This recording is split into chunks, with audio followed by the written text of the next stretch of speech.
అమిత్ షా అంబేద్కర్కి వ్యతిరేకంగా చేసిన వ్యాఖ్యలేంటి? ఈ మధ్య యూట్యూబ్లో చూసినా ఎక్కడ చూసినా చాలామందికి తెలియదు, కానీ గొడవలు అవుతున్నాయి బయట. సో అంబేద్కర్ గారిని కాదని భారతీయ చరిత్రను అసలు మనం ఊహించలేం. ఆడవాళ్ళ ఆత్మగౌరవాన్ని నిలబెట్టిన ఒకే ఒక వ్యక్తి. ఒక మహిళగా అంబేద్కర్ గారిని గౌరవించుకుంటూ ఈ వీడియో చేస్తున్నాను. వీలైతే పూర్తిగా చూడండి.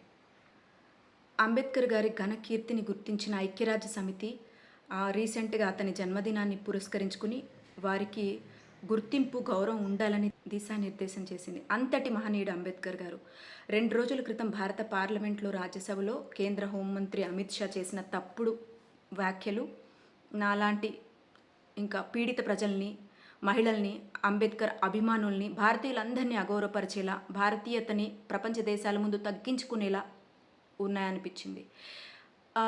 అసలు ఇంతకీ ఏమన్నాడంటే, దేశంలో అంబేద్కర్ అనే నామాన్ని పలకడం ఒక ఫ్యాషన్ అయిపోయింది, దానికి బదులుగా దేవుణ్ణి తలుచుకోవచ్చు కదా, 7 జన్మలకి సరిపడా స్వర్గం లభిస్తుందన్నాడు.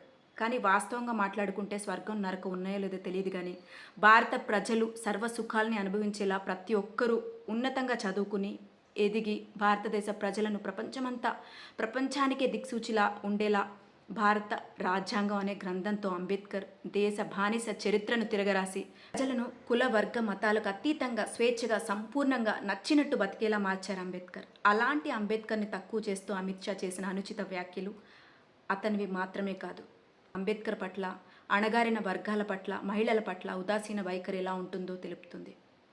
వాళ్లకున్న కుళ్ళును, అవగాహన లేమి, అమర్యాదను తెలుపుతుంది.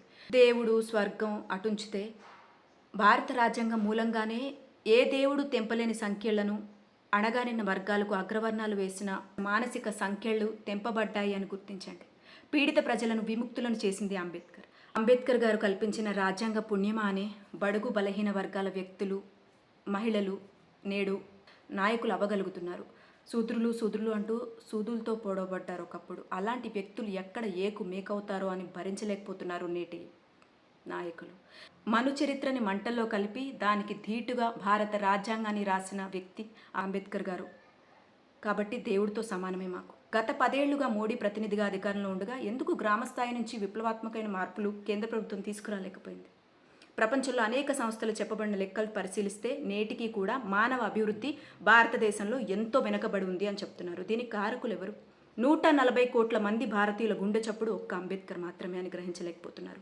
అలాంటి మహనీయుడిపై పార్లమెంట్ వేదికగా కేంద్ర మంత్రి అమిత్ షా అనుచిత వ్యాఖ్యలు చేయడం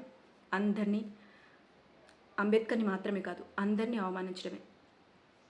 అన్ని వర్గాల్లో మహిళలు వెనుకబడి ఉన్నారు. అగ్రవర్ణాల్లో మహిళలను కూడా బయటకు తీసుకొచ్చి చదువుకునేలా చేసింది అంబేద్కర్ కాన్స్టిట్యూషన్.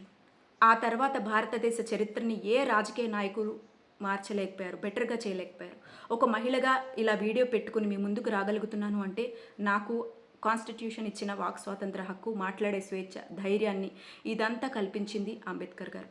దేశ రాజకీయ పార్టీ నాయకులకు తమ రాజకీయాన్ని కొనసాగించాలని ఏమాత్రం చిత్తశుద్ధి, నిబద్ధత ఉన్నా మీ స్వార్థాల కోసం పుట్టించిన కులాలని, మతాలని, దేవుళ్ళని ఇంటికి మాత్రమే పరిమితం చేయమని ప్రజలకు చెప్పండి. అంతే తప్ప దేవుడు అనే వీక్నెస్ ఉన్న ప్రజల్ని ఆ దేవుడి పేరిట చెప్పుకుని మొత్తం రాజకీయాల వెనకాల పరుగులు పెట్టించడం మానేయండి. మతం మా గతం, మానవత్వం నేడు మా అసలు తత్వం. మా నమ్మకాలు మీరు గుర్తు చేయనక్కర్లేదు. మీరు నరకానికి వెళ్లకుండా ఉండాలంటే ప్రజల హితం కోరండి, కొట్టుకునేలా చేయకండి. ప్రజాస్వామ్యంలో ప్రజలే రాజులు. దేవుడు, మంచి చెడు అన్నీ ప్రజాస్వామ్యమే. చట్టం చెప్పిందే న్యాయం. రాజ్యాంగంలో ఉన్నది తూచా తప్పకుండా పాటిస్తే దేశంలో ఎవరు బాధపడరు. భారత రాజకీయ నాయకులు ఒకవేళ మీకు కుదిరితే భారత ప్రజల్ని తిరోగమనం పాలు చేయకుండా విజయ శిఖరాలు అధిరోహించేలా విద్యావంతులను చేయండి తప్ప అధికారం చేతిలో ఉంది కదా అని ఇష్టం వచ్చినట్టు మాట్లాడితే చెల్లిపోయే బానిస బతుకులు కాదు నేటి ప్రజలది. మిస్టర్ అమిత్ షా గారు మిత్తులో ఉంచకండి. మమ్మల్ని కుదిరితే రియాలిటీకి తీసుకురండి. ప్రజాప్రతినిధిగా ఉన్న ఒక ఉన్నతమైన పొజిషన్లో మీరున్నారు. ప్రజల హితం కోరి కనీస విద్య, వైద్యం, పేదరికంలో కొట్టుమిట్టాడుతున్న వారిని, అణగారిన వర్గ ప్రజల్ని ఎలా కాపాడాలో అనే దిశగా ఆలోచించండి. అంతే తప్ప కుల మతాల గొడవలతో రెచ్చగొట్టకండి. కాన్స్టిట్యూషన్ పుణ్యానే మీరు ఆ పొజిషన్లోకి రాగలిగారు అనేది గుర్తుంచుకోండి. ఒకప్పటి రాజ్యాధికార బానిస సంఖ్యలను తెంపుకుని భారతదేశం బయటపడి కాన్స్టిట్యూషన్తో నడవబడుతుంది ప్రస్తుతం అని గ్రహించండి. మిస్టర్ అమిత్ షా గారు, We are no more slaviors. We are the masters of your future. We are the saviors of democracy.